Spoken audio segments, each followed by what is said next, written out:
I'd never heard this music before, and I was just immediately into it. I never wanted to take time off. I never needed a break. Oh, wow. That's a question. Oh.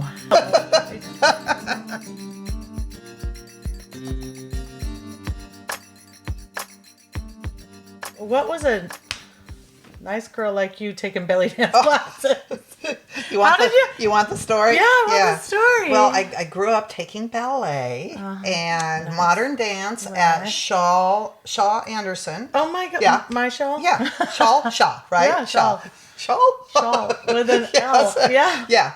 Yeah. That was in the late 60s. Wow. And then in the early 70s, a very good friend of mine in high school had scoliosis. So she was in a full body cast.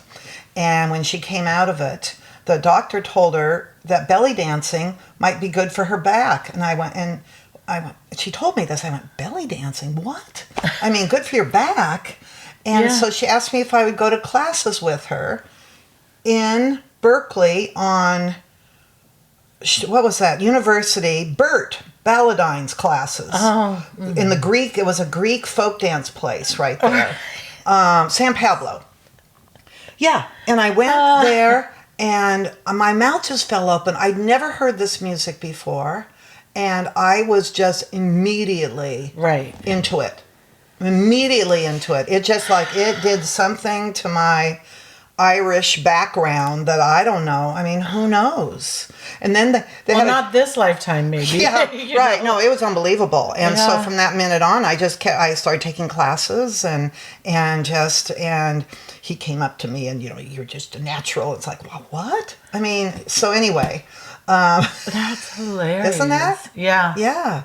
So then from there, I was at the Whole Earth Festival in Davis. Mm-hmm. And was standing in line and, how did I hear about your mom? Oh, well, Renaissance Fair. Are you kidding there me? You go. I mean, I grew up going to the Renaissance Fair. Yeah. So that was, what year did she start? Oh, I mean, 68. 68. So, So, and in Nevada, I think. Yeah. So that's what I remember. So it was that and then taking these classes. So I had some place to go with it. And then I met these people in line at the Whole Earth Festival who were doing this little troupy thing up there. And it was Dawn and Nejma and Deborah. Anyway. And they were taking classes with your mom. Yeah. So I started driving down, and I was up at Chic. I was going to nursing school. I remember that. I'm trying to put it all together. I remember that because I remember you were miserable. Yeah. So, and so I would drive down into San Francisco, and those were just such happy days. Yeah. Coming to class on Saturday and being up in this studio in North Beach with everybody playing their cymbals, and it was just wild. It was so much fun. And I remember you. I remember you coming in with jeans and just rolling up the bottoms and just you having this earthy, grounded, almost you transcended. It was definitely the music I just loved, and also I was a big rock and roll fan, so Grateful Dead. So I was always at concerts dancing, and I just dance, and so that really helped me a lot to just spend so much time listening to music and dancing to it, and having the luxury of going to all these live shows with live musicians. Even not Middle Eastern music, rock and roll. Just the live music, getting tempo and everything into my body. Big help. Gosh, yeah. No, I mean, and I think about this all the time because recently somebody was telling me they were going to a concert and they were like, "Oh, we got really good price tickets. They were only like $175," and I was like, what? Yeah. It's just such a different and time. People just sit in their seats and watch music. I said, I'm not interested in going to hear music and sitting in my seat. Right. I'm still the same way. I've got to channel it through. I mean, I'd go to the ballet, San Francisco Ballet, and I'd have to get up and go stand in the back because my muscles would just start going. Yeah. So, I love anyway, that. I love that. I'm a little different maybe in some of the...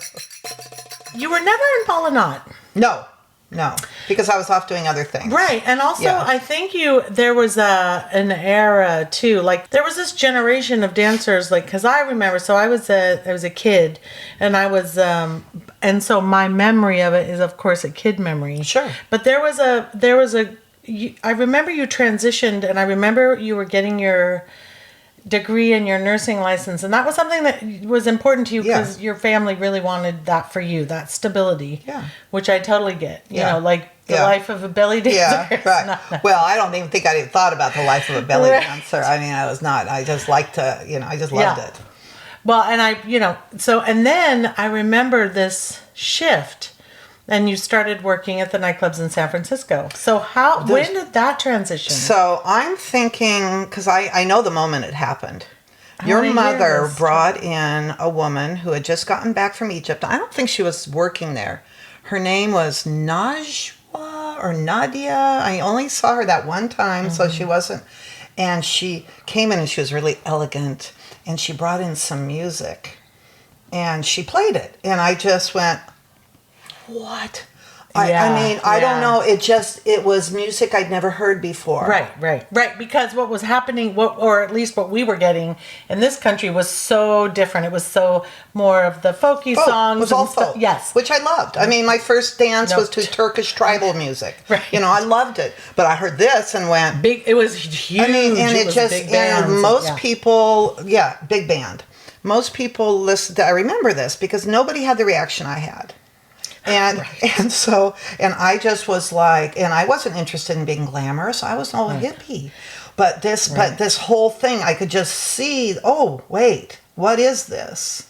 And then it went from there, and I can't remember because your mom. I watched this transformation. Right. Your mom had me do.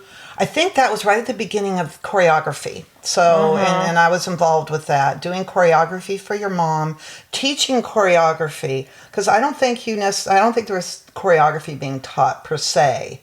I can't. Depending on what year this was. Yeah, and so that because we started getting into these songs. Yeah. And then there's choreography, and then that changed a whole lot of stuff for everybody. Yeah, because it was about the musical interpretation. Yeah. Because and really listening to it. Yes, because it wasn't just four of these, Yes, four of those, right, which is kind of like what my mom was teaching in terms of choreography, or what Balinat was in terms of choreography. Which was fantastic because it got people into the music. Exactly, but this music was different. It was so much more complicated. Exactly. And millions of tempos. Yes. And that's where I got my aha moment. Yeah. Because when I heard this music, I was like, wait a minute. Yeah. This is different. Yeah, different. And it shifted something in me, too, It's like a huge puzzle to undo all the different sequences and the moods going from tempo to tempo. And I don't hear that music anymore. I know. Yeah. I know that. It makes me really, really, really sad. Yeah, that's not really being done anymore. And if it is being done, it's those songs. It's the old music. There's not a new version. No, I understand that, and that breaks my heart. Me too. I mean, so I was listening, of course, to Kulthum and all of them because their music was incredible. But then there were the dancers, the famous dancers in Cairo that had these big shows, and they had their music, and we were just. I mean, this is crazy, but videos were just hitting here. Totally. And that changed everything too. Yes. I remember when the first video came. I mean, it was just like, what? And we just would have parties and just glue Everyone just ourselves. glued to the TV. There weren't cell phones. There weren't videos. There was nothing. Right, so you'd have a party and invite everybody over, and the moment too, putting the video in, and everybody putting the video in, hoping it didn't get tangled up. Yeah. But anyway, so just desperate for information. So when you started working in nightclubs here in the Bay Area, what was it like? What was it?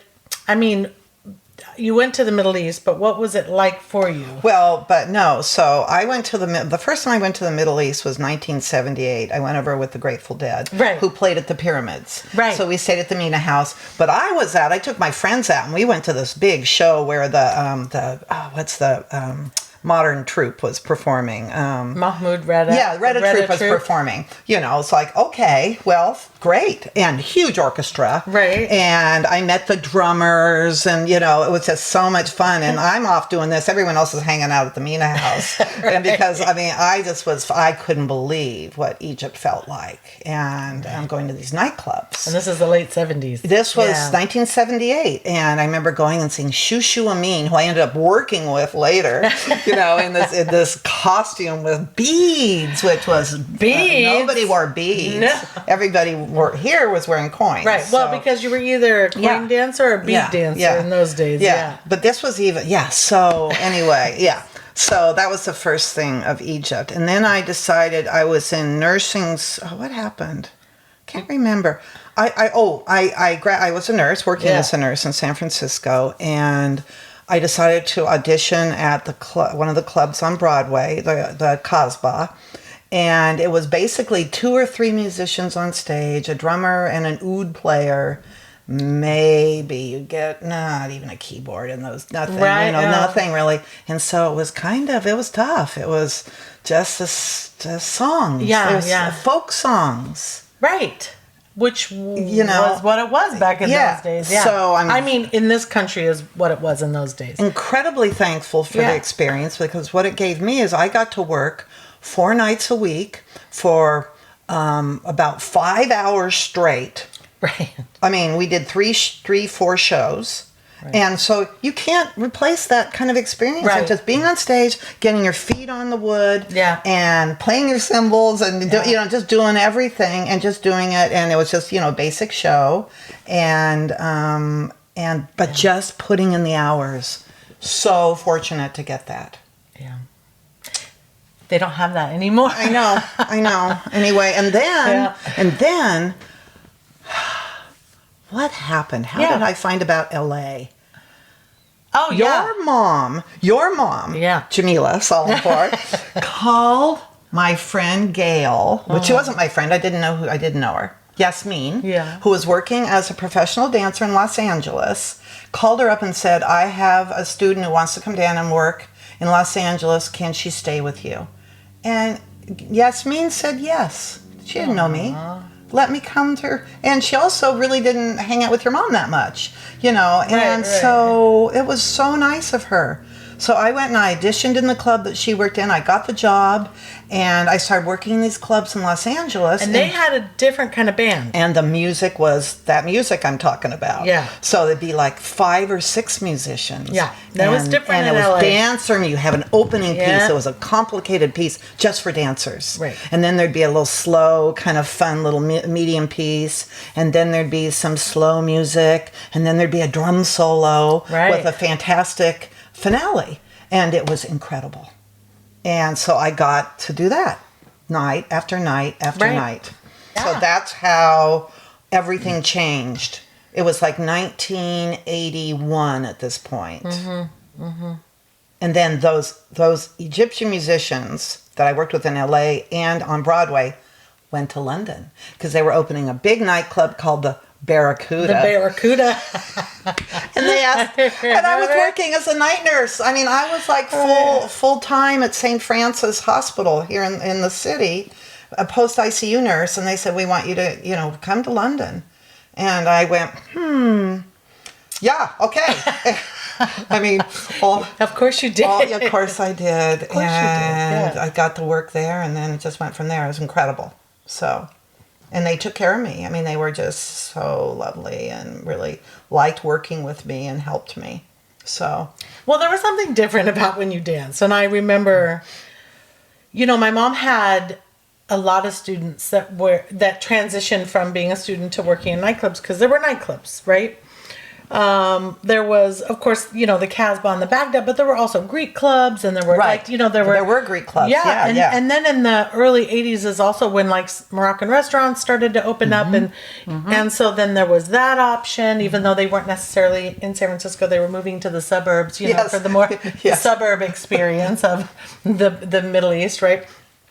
And then, so there was a lot going on on. But like for me, one of the reasons why when I graduated high school I went to LA right away is because I was like, where's the best band? Where's the best? Well, that's right. Where's That's the where best the best music? music And was. that's where And I that went. was Biblos, right? That's yeah, right. Biblos. And And that was the like, only place that well, was around then, right? That was the best music. Yeah. I just follow the music like Yeah, you. yeah, But totally. But I remember looking at my mom's students and looking at like, what drove them? Like what was their, driving force? Yeah. And, Yeah. some of them Yeah. were driven by, I would say the exoticism. Yeah. Some of them were driven by the costumes or the community or the fun of it. And some of them were driven by the folk music. They actually Yeah. love the folk. I Yeah. love the folk music too. I did too. Yeah. But what just rocked my world was Yeah. this Yeah. whole other type of belly dance professional like band show Yeah. music. And then there was that. And Yeah. that was a difference. And Yeah. my mom would tell me, because she never got that. My mom never got that. No. No. And so when I think of the American cabaret experience, I think of it with music that is very folk music or very, simple in a way in terms of structure, like, orchestrated structure. And then when I think of what ended up happening in the Middle East, it was really complicated music. But so how are you transitioning from, let's say you're doing American, like AMCAB, it's called, like the nickname is AMCAB. Really? Right? Is that a real term? Yeah. People use Yeah. that? AMCAB. Oh. I thought it was. Oh my God! I thought that wine, Cabernet, or AMCAB. Yeah, it's not wine. Yeah, it's not. Oh. So like AMCAB, and then all of a sudden now, whoosh, you're having to like transition that because you're learning belly dance from you're learning this structure from the Salimpur like vocabulary. Right. And then, you're working in Arabic nightclubs, but in America. And then how were you able to use that information and transfer that into the Middle East? Well, that's a great question. And I never really thought about, I didn't really have to transition to London and Paris and Cairo because I did that transition in San Francisco because I had the musicians. Right. So it was radical to go from the two-person routine Little folk band. Yeah. folk band to this 5-7 piece band on this little stage. And so I as I recall, I just worked at it. I went home and I had the little tape recorder in my purse. Right. And I recorded everything. As one did. I Right. recorded everything and I just listened to it and listened to it and listened to it and understood it and got it into my bones. And then I could start moving to it differently.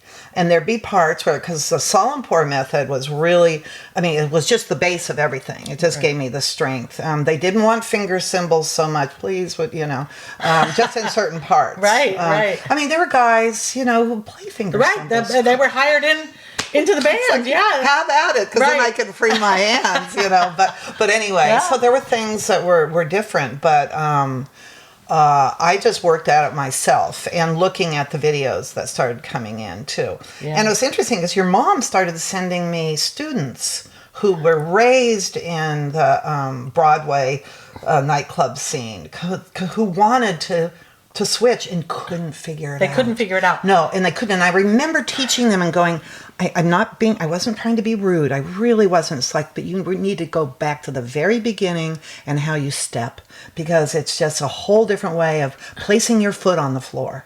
Right. That was just like, And my mom was confused too, because I think what happened, like, my mom was confused too, because she really felt that you took her format the way it was intended. It's supposed to be interesting. there Yeah. as a vocabulary for Yeah. improvisation. Yeah. And a lot of her students ended up almost like creating a formula.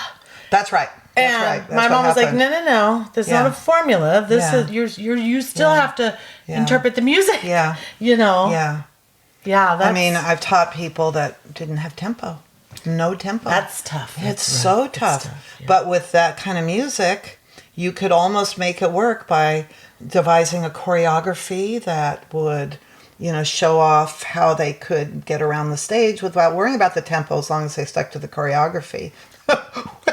And hence why choreography is really valuable. Yeah, valuable. It can also stifle people if they need more creative juice. I mean, it's a tool. It's a tool, and I think it's important to use both. But absolutely, because it gave me form within this complicated music. Yes, and I could go off from it, but I loved having it. Yeah, no, I think it's great that you bring up choreography, because I think it's so important to teach students the structure of the music through choreography, so then they can improvise. Well, that's how you learn. Yes. Because otherwise, if you're just totally being, off the cuff all the time, you tend to go into the habits and same routines. And I really believe when you dance, it's music like this, you need to be telling a story. So you need to bring it up to a certain level and take it down. But sometimes when you're just out there doing your thing, you're just going to be doing it all the time. The same 3 moves. All the time, And you can actually do the same 3 moves, but you've got to have different emotion. You got to be telling a story. Yeah. So, because it's not, once again, I also don't feel that it's just like all these really difficult things that you need to do out on stage. It's how, for me, it's all about the music and how you get into the music. Right. Oh, it's so exciting. I know. So you mentioned going to see the folkloric troupe. And I'm sure there were folkloric troupes there when you were in Egypt. But you were a belly dancer, which was different than folkloric. Right. So how did you see a shift, like a takeover of folkloric choreographers taking over like belly dance shows? Or was that like my generation? I think that was your generation. My generation? I did not. Because I saw that a lot, where I saw folkloric choreographers being hired by belly dancers to kind of create these big elaborate... Well, there was that. So if we want to talk about how different the shows were in Egypt. Yeah. I mean, Egypt, as costume changes and different parts of the show. Yeah. And I always would come out for the second part of my show. I usually do 3 parts. The bedla, the 2-piece. And then the folk part, which would be a dress. Mm-hmm. And then I'd put on the tobe for the Saudi Gulf stuff, because Cairo had so many people from that part of the world that they would go crazy. And that was the other thing. Here in San Francisco, we had a lot of Saudi customers. Right. Saudi. And the music. And that was the music that would blow the roof off of the Casbah, because of the syncopation. Yeah. People love that. Oh yeah. So yeah. Well, and so because I forgot about that. That's And it also really depended on the immigrant group, and so like the Saudis were they were coming into Egypt, or coming, let's say coming to America, or coming, but they were going to Arabic nightclubs, and so like a lot of the musicians were having to learn these songs. It wasn't their songs. That's right. They were having to learn these songs. Well, it's money. Right. The money would end up on the stage, and they'd be hired for these weddings and parties, and it was big money. Huge money. So, yeah. Same but it was my about hair, your hair, and it was just, I loved it. So that was the third part of the show. And I didn't do this, but a lot of the really big dance, because I was trying to be a little more frugal. But some of the really big dancers would have a folk ensemble in the middle of their show. They'd come out in their dress with a backup group. So you just said I was trying to be frugal. So why? Because were you paying for your show? Tell me about that structure. Oh, well, it varied depending. Yeah. So some places I hired my band and hired and I had a singer who only worked for me, and so he was really good and he was so great. And so you would. So I paid him. The venues would pay you, and then you would pay all your musicians, but there were some places where the venue pay. I think when I went to Alexandria, I left Cairo at one point to go to Alexandria just for a break. I wanted to be near the sea breezes, and so that nightclub there hired the band. I did not hire them because I also didn't have the connections in Alexandria that I had in Cairo. In Cairo, I had an agent. And so you worked with an agent sometimes? Oh, you had to. No, you had to. All the time. He did everything. And what about London and Paris? No, just me. So then in Egypt you had to have an agent? Yeah. Yeah. Yeah, because also you could be, I mean, maybe eaten alive, I don't know. Yeah, Maybe. Maybe, possibly, And it totally happened. Yeah. It would totally happen. One thing nobody can understand is not only were there no cell phones, Yeah. there were no phones Right. in Cairo. The whole phone system had been dug up in the center of town. You could not call anybody on a phone. Can you imagine trying to run a show with that? It was absolutely horrible. And I had a lot of trouble with that. And it really, I mean, if it was today, a lot of things would have gone a lot better. But that was really, really rough. So, yeah. So having this agent, he managed it, which was great. And he was such a sweetheart. He was Armenian and an older guy and just a sweetheart. And he was the go-between. Yeah. And also he was a man. Yeah. And that. Yeah. Oh, and also he was really well known in Cairo. Yeah. And he was, a lot of dancers had him as an agent. And I can't remember why I got him. There was another guy too. I don't know why I chose him. I don't remember that. Somebody must have told me about him. Yeah. Huh. Oh well, that'll come to me. So a night in Cairo is hours and hours of dancing. I mean, I couldn't keep the weight on. I was like eating every chance I could get, but I was getting so much exercise, and these dances were so long and so complicated. Unbelievable. And they, it's good to have a little weight on you. Yeah. They actually Always in the wrong place at the wrong time. But anyway, yeah. But start off, I think around maybe 9 o'clock, and my driver would come pick me up.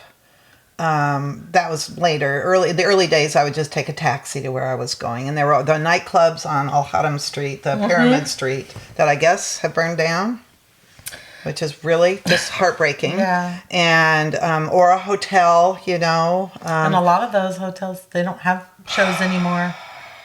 Or if they do, it's maybe with a festival, but a lot of the shows are now just on a few boats. Yeah, see, there were no boats. But yeah, no boats. Really, in my era too, and there were a few, but they were never anything.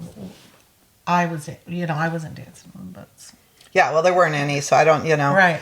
One club that was really fun, and I can't remember the name of the hill, was up a big hill overlooking all of Cairo. And it was like a fancy little nightclub that the certain people would go to because it was, you get the view and the fresh air. Right. You have to drive by the dump to get there. But anyway, so that was a really great job. And so I had my band. And, you get a band leader. You hire a band leader. And then they bring in all the musicians. And you figure out how much money there is to go around and all that.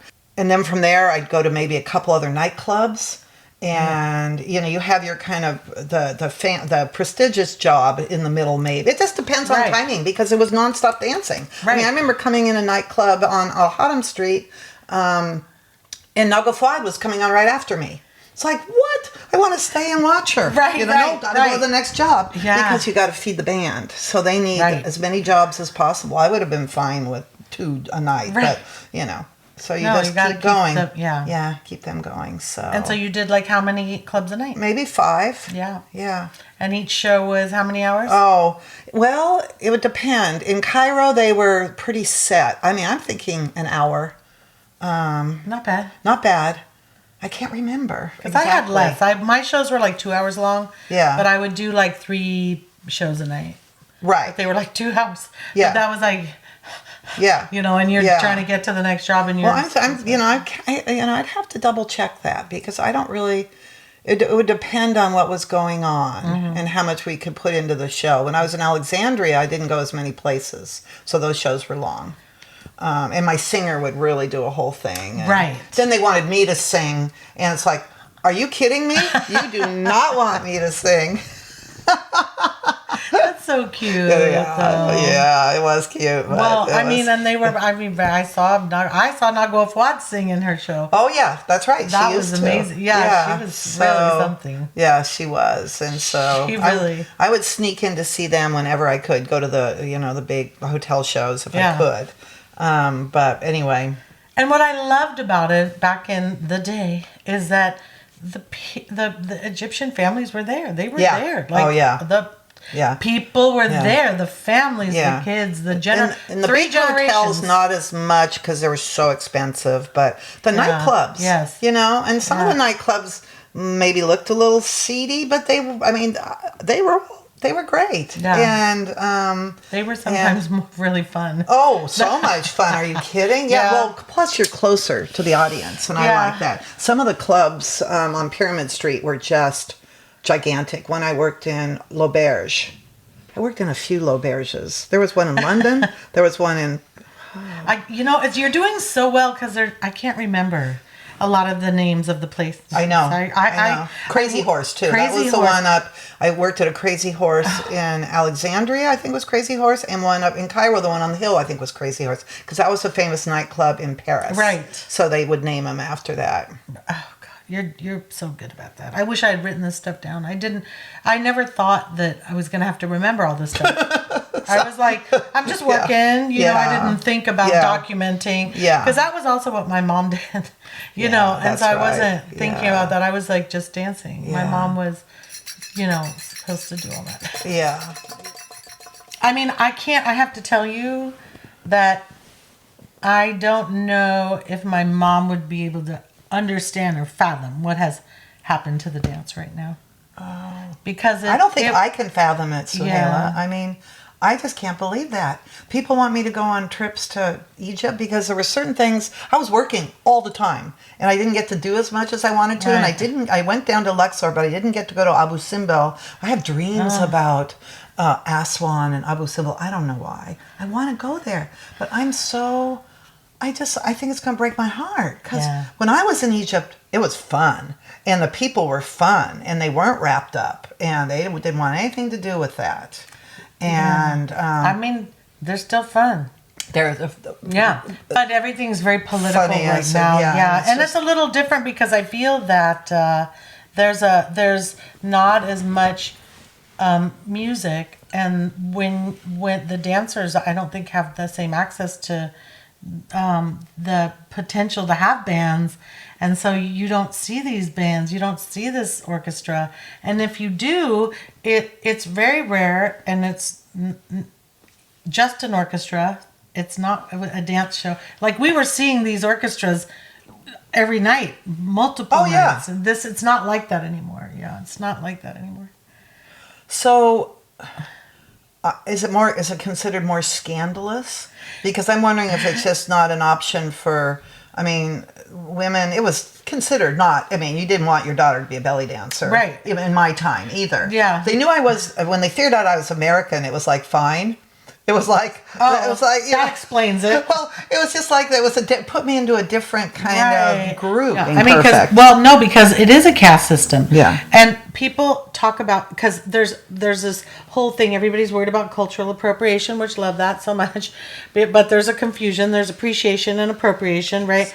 But what they don't understand is that there's also a class system, so there's class appropriation as well, right? There's a whole, so when you're a dancer, you're from a certain class too. And I think, so when I try to explain to non-Middle Easterners, I say, well, you're a woman of questionable morals, just like if you were in the theater in the early 1900s. That's right. Exactly like that. That's how I try to explain, That's exactly it. Yeah. Perfect.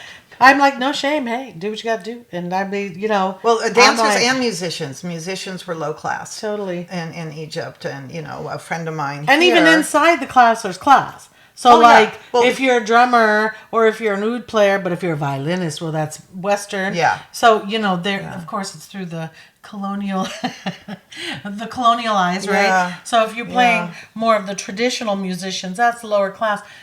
Instruments. But if you're playing violin or then there's that. Even the class inside the class. That's right. Well, because a friend of mine, Egyptian gosh. friend of mine here, was a musician, but he, but I went to college. I have a college degree. You have a college and degree? So he did, and so he put himself in a different situation than the other musicians, Right.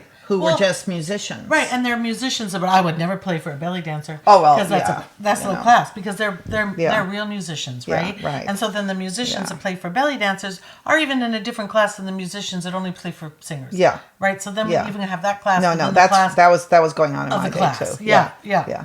Not so much in the Middle East, or at least I didn't hear it to me. I know. But I heard it coming back here got that from a lot. the musicians here who all of a sudden were hoity-toity. Yeah, you know. yeah. So anyway, but it is really, it's a different culture in that way. So Well, I got like when I did my video Suhaila Solo, one of the reasons why I did that show is because I felt like, oh my God, there's no nightclubs in the States anymore. Like, I mean, there were nightclubs everywhere in the States. When I was growing up, my mom and I would go to, I'm not kidding you, like Alabama, and there'd be a nightclub. Like, what? Like, they were everywhere. I know about Detroit. I know about New York, of course. But No, they were everywhere in little towns in Washington State. But I mean, we would go to Missouri, like all these, and there were Arabic nightclubs. I mean, it was fascinating. I mean, really, after 9/11, everything shifted. that's right. No, that's right. I know that. Huge. I know that's what happened in San Francisco Yes, for sure. I know huge, that. huge, and Los Yeah, Angeles, yeah. New York. I mean, Yeah, it's huge. heartbreaking.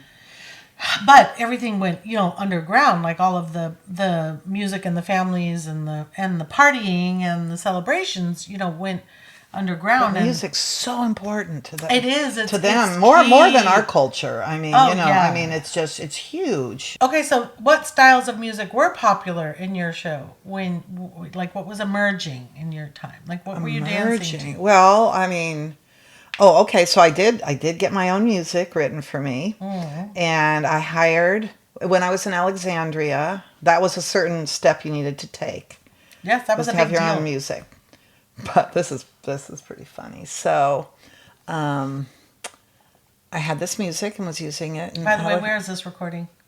I have it. Okay. I have it. We have to. Yeah, okay, it's it's okay. Okay. Naga Fawad was coming to town in Alexandria when I was working at one of the hotels. And all of a sudden, a couple of people in my band got real twitchy and nervous. I mean, pretty much confirmed that the guy who sold me my music stole it from him. And I would have never known because it wasn't a piece that was being played. And yeah. So I don't know. I don't know. But the rest of the time, my working life, I had to go. I couldn't stay. And right. so the you're only moving right. You're moving. so, but yeah. in London, you didn't go. You stayed all. I mean, I could go home after my show, but I didn't want to go home. It was like a house. You're a house dancer. Yeah, I wanted to hear. I wanted to watch her, so I'd go sit and hide in the corner if I could. Because London was another tricky thing where they wanted you to sit with the customers if they asked you to and drink Same champagne. in Paris. And and I worked in Paris. Same in And Paris. I liked London's. Paris was much kind of sleazier, I should say. It just felt. It wasn't as. I mean, London was like Cairo. In outside of Egypt, it was Right, the right. music was really good. Now I worked with Hassan Abu Saud. Saud. Yes. Yes. Yeah. Yeah, Hassan accordion Abu player, Saud. Yes, accordion yes. player in Paris. That was fantastic. They had some great musicians there, but it was just the nightclub. It was Yildiz Lar, I think it was called, right off the Champs-Élysées. I worked And with Abu Abdullah. oh, yeah, I know. yeah. In London. I He was in London when I was there, and he was playing at the Empress, and went right when I arrived, right when I got off the plane, and I was with Yasmin, so we went there, and they gave us a little table in the corner so we could hide and be respectful and respected, and left alone in this club with him playing because we idolized him. Yeah. No. Yeah. I mean. Yeah, yeah. It was something. Yeah. But not many of my mom's students ended up going to Egypt. Some of them went to London and Paris. Mm-hmm. But then Egypt was like a whole nother step. Like a whole Oh nother, yeah, that's an understatement. Yeah. It's a, So why did you want to go to? What was it? the best. Yeah. I wanted to go for the best. Best what? Music, musicians, yeah. And I loved being a dancer in a culture where dance was loved. I mean, in London, Even though there's the class system.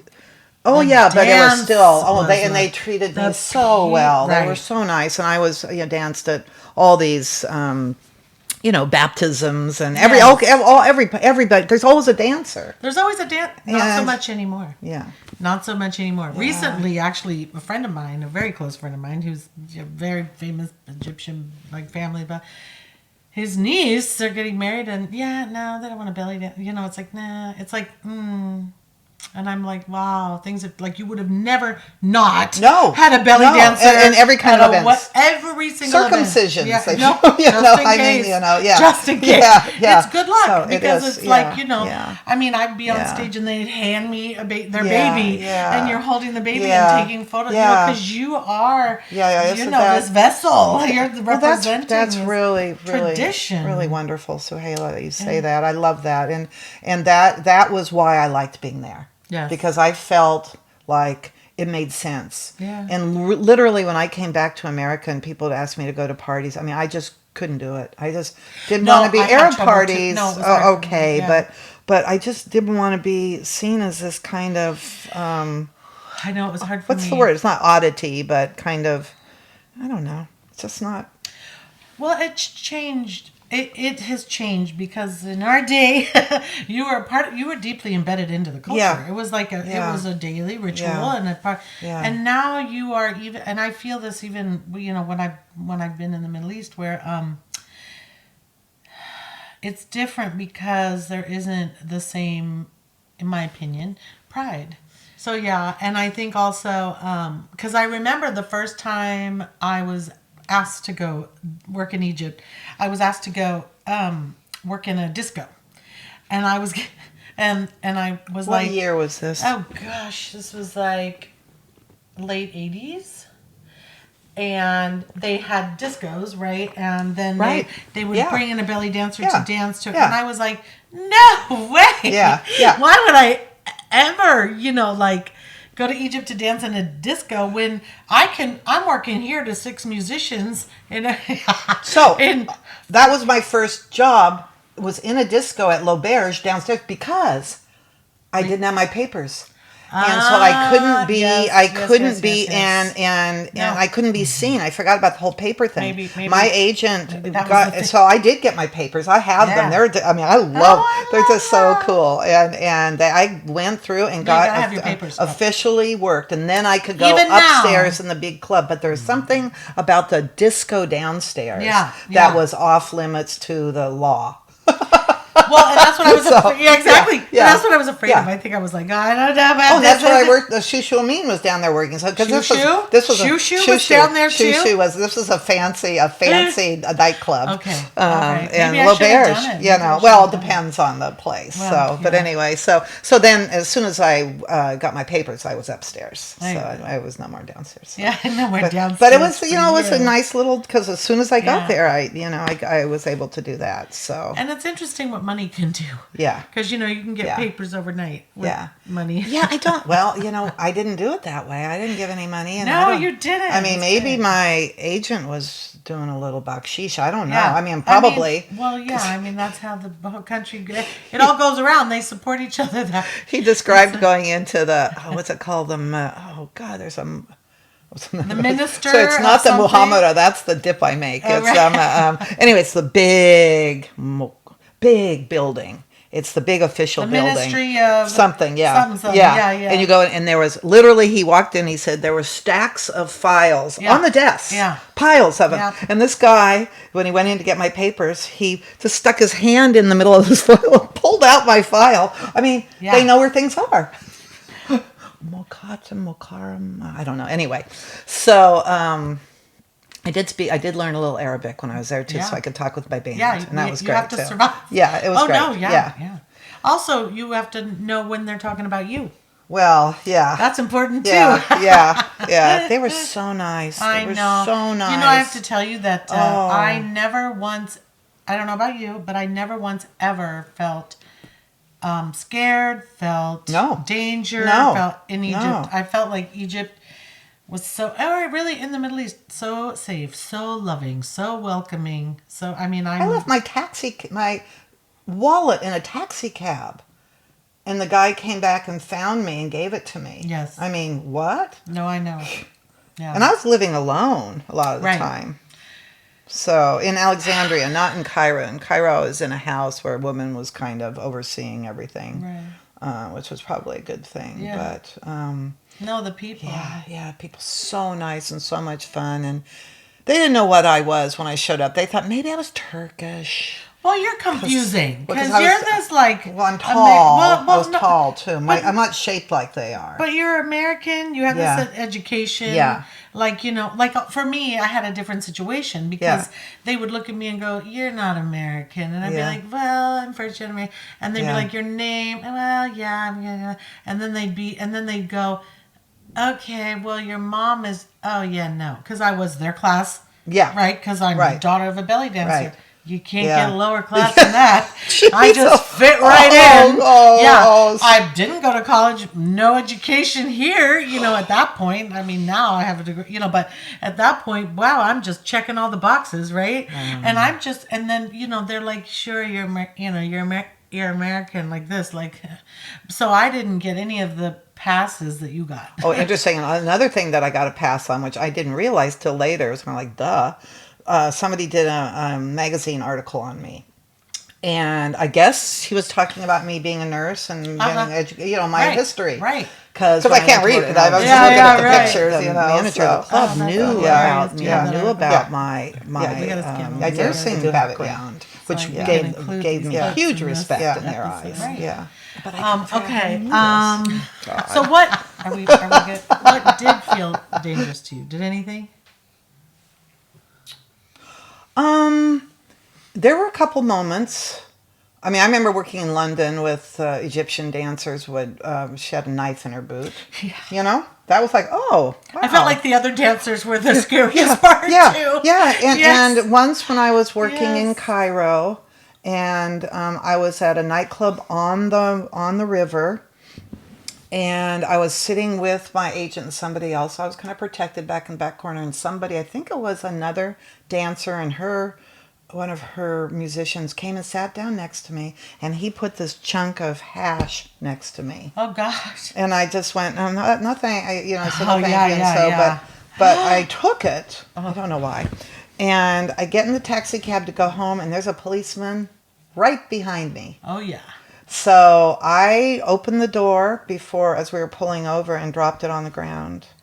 And we got pulled over, and they didn't search me. So I'm not really sure what happened there. There's another time we were at Oh my God, you got so lucky. I was like so upset. It's like, really? Because other dancers, there were a couple dancers who were really angry with me. Yeah. Oh yeah. I have a few horror stories yeah, too. yeah. I'm And gonna save my horror stories for another episode. there was another time, and this is when I got my own driver. When I was in Alexandria, there was some kind of stop, and the guy opened the door and put a gun right to my face, and I just came unglued. I've never had anyone point a gun at me.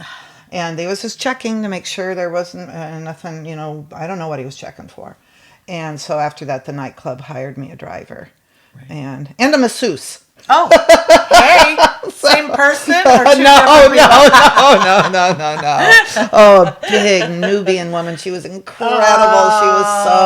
She had magic in her hands. So that was great. Anyway, so yeah, that was kind of that was scary. Well, and they're sometimes just sending you little warnings. Yeah. Yeah,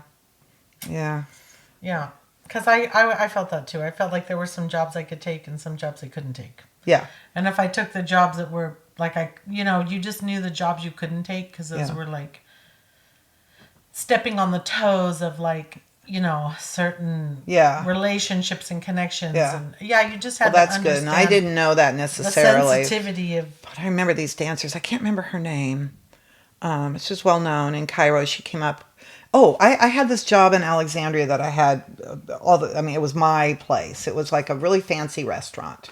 So whenever they had a special party or anything, they would always have me.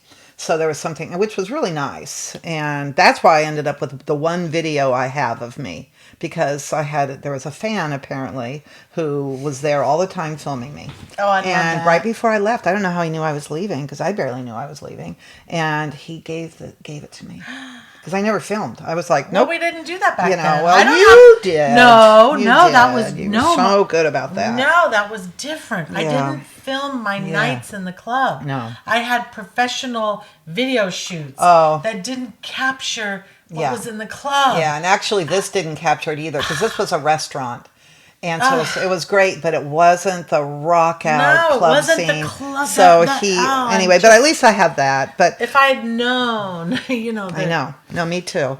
But one night, there were a bunch of these dancers came from Cairo and were in that audience. And they got up, made a big fuss right in the middle of my show and walked out.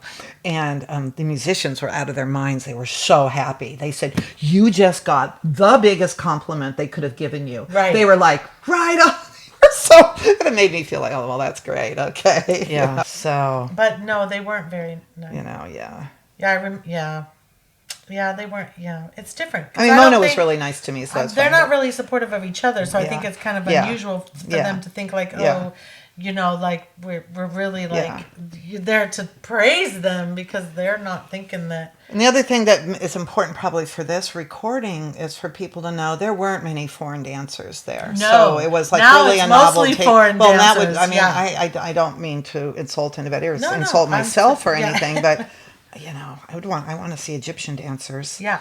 I don't know how it would be now to be working with lots of other foreign dancers. I mean, I just felt like I wasn't causing any ripples. I wasn't, you know, of course I took Right. I took somebody's job. I took somebody's job in London. Right. But I felt like it was barely, you know. So I don't know how I feel now. That was because I mean, did they look at you as American? Because I wasn't looked at as American. Yeah. And that was good and bad. You Yeah. know, like because I didn't get the pass. I didn't get. You know, I'm not really sure. They knew what I are they was looking- different. I mean, Okay. as I said, they didn't know who I was But because when they you didn't danced- They didn't put it up on the sign American. Yeah, because when you dance, you didn't. No, I didn't dance like an American. No. That's what they always told me. And what- that's what confused them. That's why Yes. they thought. But it was my body that was just so un-Egyptian because I was tall and you know thinner and all that, and it's just different, you know. So they thought maybe I was Turkish because the Okay. Turks have a lot of Right. different stuff blended it in because my eyes are green. And so Right. that could be Turkish. And Well, I was always having to when I would dance in Egypt, I had to gain 15 pounds. When I would go to Lebanon, I had to lose 15 pounds. I tried. And I go, know. oh my I gosh. tried. I was just I like just never could- food. I was Oh, just feed me. Yes, yes, Yeah, yes. I had a hard time keeping it on too. Yeah. And when I was in Lebanon, I had to dance in heels. Like had to the law.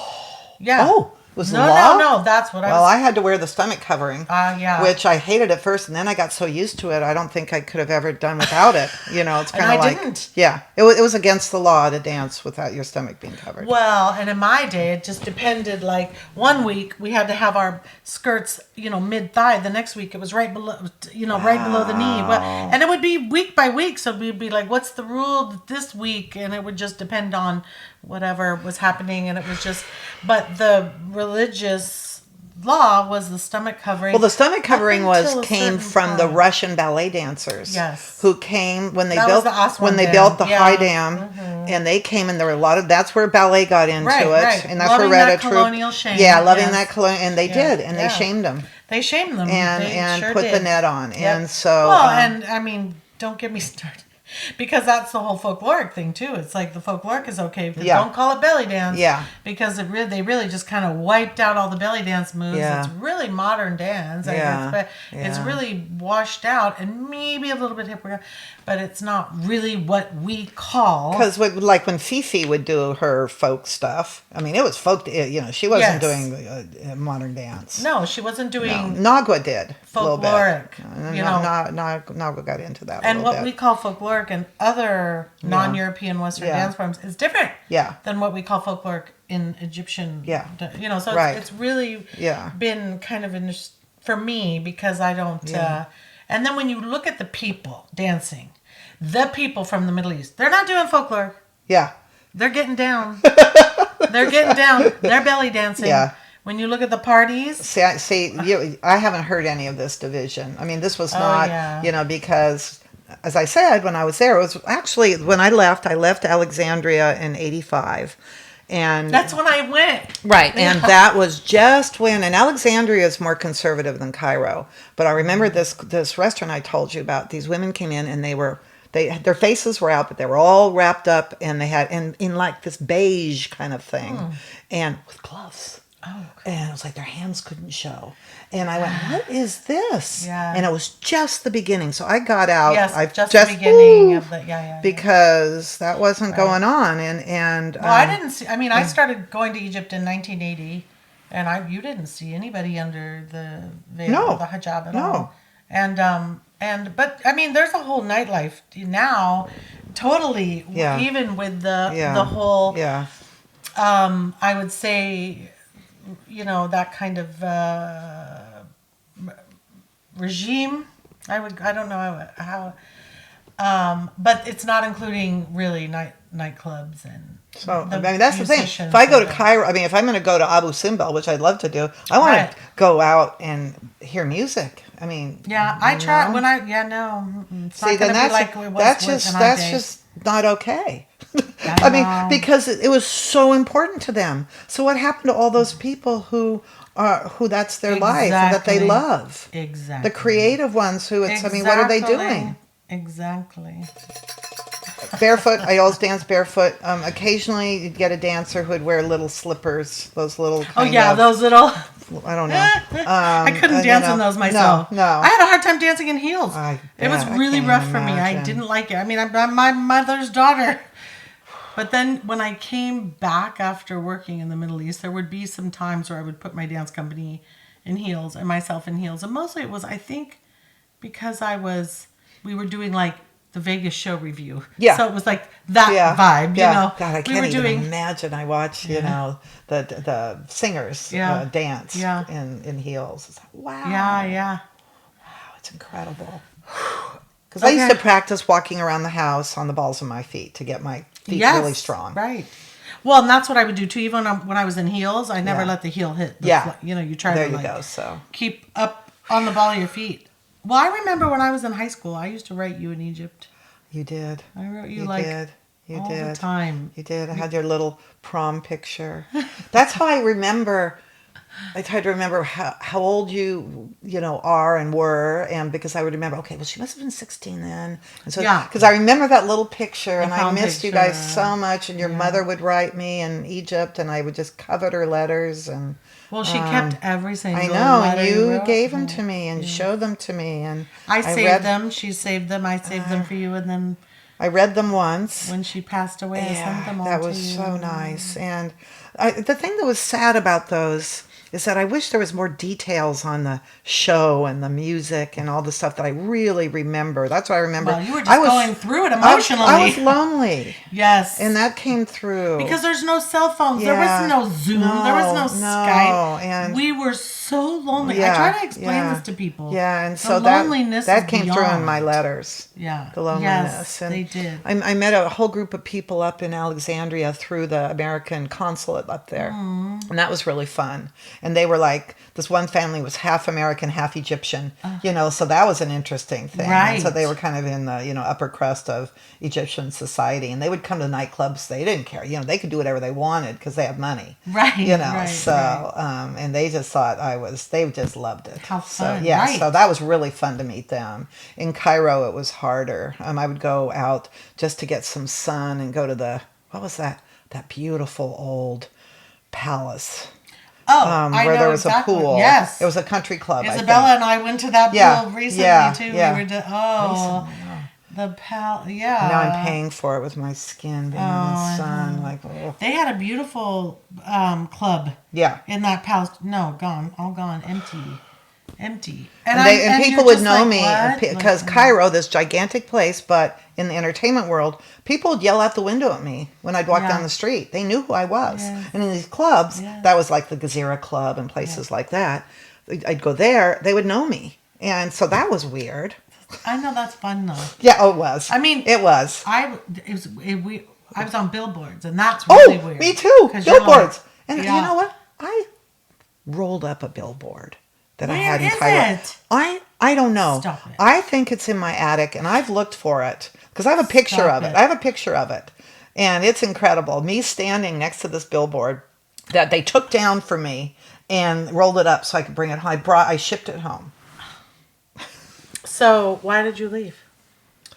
Oh, wow. That's a question. Oh, yeah. One of the most painful things I've ever done. Yeah. And it was painful for a long time. Ramadan was coming up. And actually, I had been there for, another Ramadan, and I worked through a lot of it, which you're not supposed to do. Really? Yeah. Yeah. So a little bit. Not. It wasn't consistent, but, the musicians wanted to work, so we would do what we could. But this Ramadan was firmer, it felt like. And so I decided that I needed to stop it because I didn't know how I was ever going to pull myself out. And I felt I'd been overseas for 3 years. I'd been in Egypt for a year and a half. And I felt like I'd reached a really, high pinnacle for dance, and that there really wasn't much. I knew I wasn't going to be able to make it my whole life because I didn't want to marry an Egyptian and live and have that be. Yeah, well, your family was here. That's right. And it wasn't. I loved Egyptians. I mean, it wasn't that. It was. But I just didn't think that would be what I wanted to do. And I just thought it'd be really difficult culturally for me to be hanging out and not being a dancer. What am I? Without trying to strive for something. I was really climbing the ladder kind of thing. And I was just kind of where I wanted to be. And again, your whole family, you were very close with your my family. I wanted to, and I really had never thought about getting married or having babies or anything. But I mean, that's kind of what it came down to, really, when I got back, was thinking about that. I was older. I left. How old was I? I was 33, I think, when I left Egypt. That was older back then. It was. Yeah. I went to London when I turned 30 in London, so it was like, what? But anyway, so I just said, this is the time to go. And I had a friend who worked for the American Embassy, and he packed up all my tonnage of costumes. Oh, wow. And packed everything up in crates and shipped them back through the State Department and shipped them back to me. Because that would have been a real problem. Yeah. Because how many costumes did you have? I don't know. I don't know, 30 something. Yeah. I don't know. And my agent in Cairo got my money out, which was amazing. Oh, that's really because I was paid in Egyptian. Was it lira? Yeah, pounds. Yeah, pounds. Excuse me. Pounds. Lira's in Italy, but aren't they? There's some lira. Oh God. Anyway, pounds. Egyptian pounds. Excuse me. He got my money into the proper bank accounts, into dollars. Wow. Yeah. Because I didn't want to do the black market. The black market's just, Anyway, so I think sometimes I was paid in dollars. I can't remember. But so it was all done, and I just thought, time to go. But it was done so abruptly. I gave notice right at the beginning of Ramadan and just left. And I suffered for a long time because it ripped my heart out. Yeah. So. Because you didn't. Yeah, it sounds like you didn't really want to go. No. Yeah. I've never. I mean, it was the most incredible experience, and I loved dancing, and I loved the music, and every night. I never wanted to take a night off ever. Yeah. I only took one night off when I had food poisoning. Right. Just one. I mean, I couldn't move. And it was just once. It was from that restaurant, the fish something. Oh, yeah. It's always the fish. I did the fish, but I mean, I never wanted to take time off. I never needed a break. Yeah. So I don't remember taking a break in the 10 years. Well. But I really don't. I mean, I don't remember taking a break. It's kind of like that we talked about earlier with art. You build this momentum too. I mean, I remember in Los Angeles, you don't want to be sick in Los Angeles because someone else comes in and takes your job. Oh, that's right. That might be the end of it. Yeah. So, yeah. That's it. Yeah. That's it. Yeah. Okay. So. Yeah. So that was sad. So what would you do different if you could go back in time? I'm just going to tell you one little story, but this isn't, I know this deserves a bigger answer, more comprehensive answer, and I don't know what that is right now. But there was one night that I wish I had done something different. Alexandria, New Year's Eve, I had the big job at the Sheraton, and all these big names came up from Cairo. Don't know why, but they did. And they were working at the Sheraton with me, not in my show, but before me. And they were also at the nightclub that I kind of lived at, Mm-hmm. And my band at this point, belonged to the club.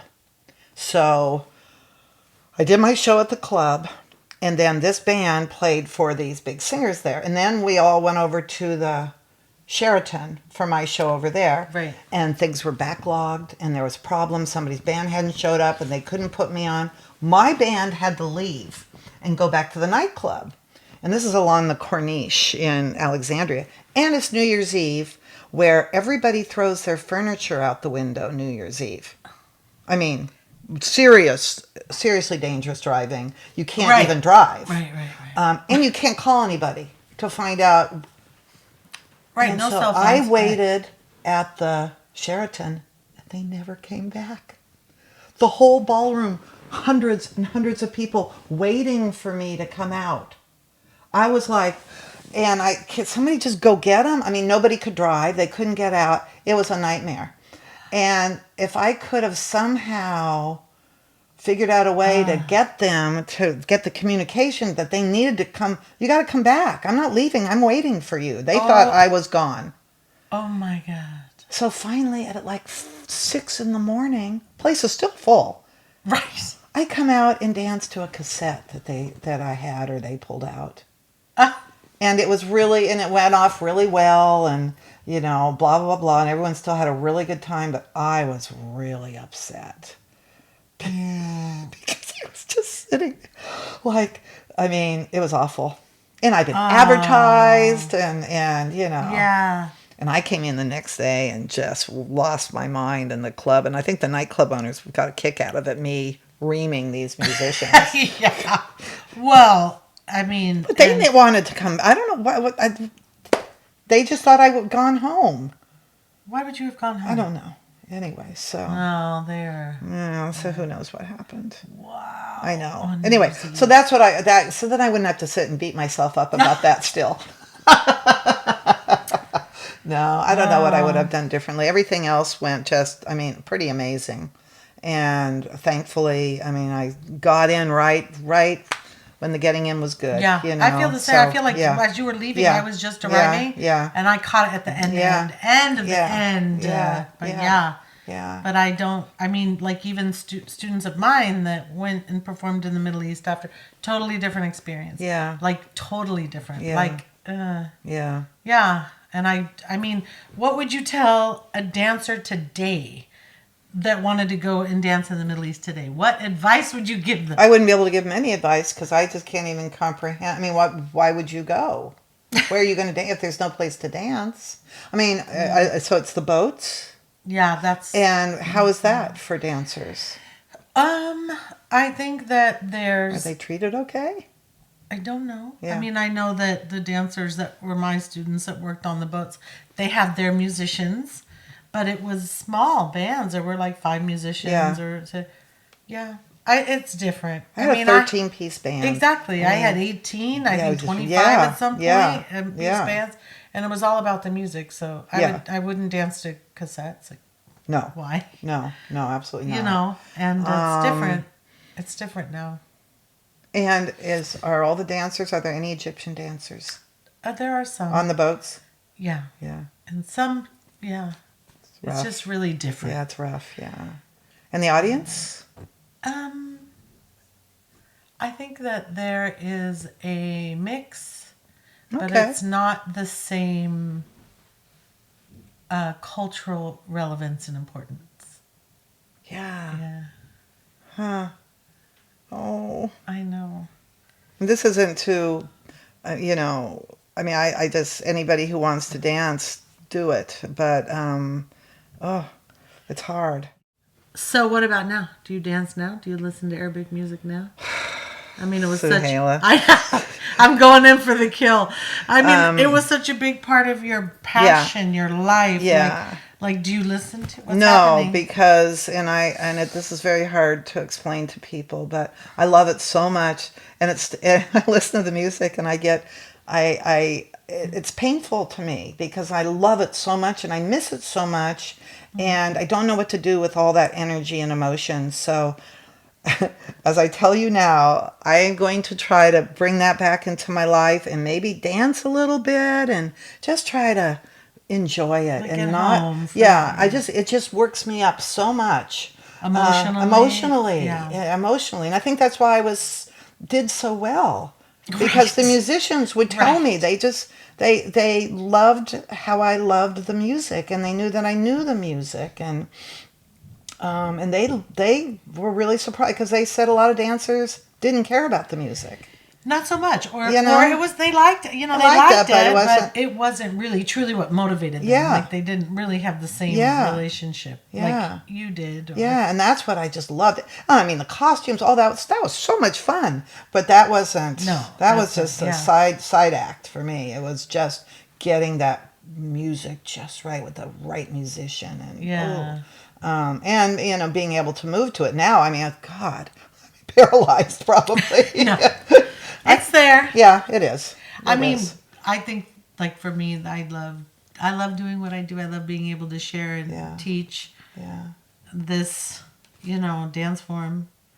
But it's also hard for me too because I'm also teaching a tradition, and I'm trying to pass on a tradition that doesn't really exist anymore. Except it's so incredible what you're doing, because you have this opportunity to preserve it and save it and hopefully protect it, so maybe it can blossom.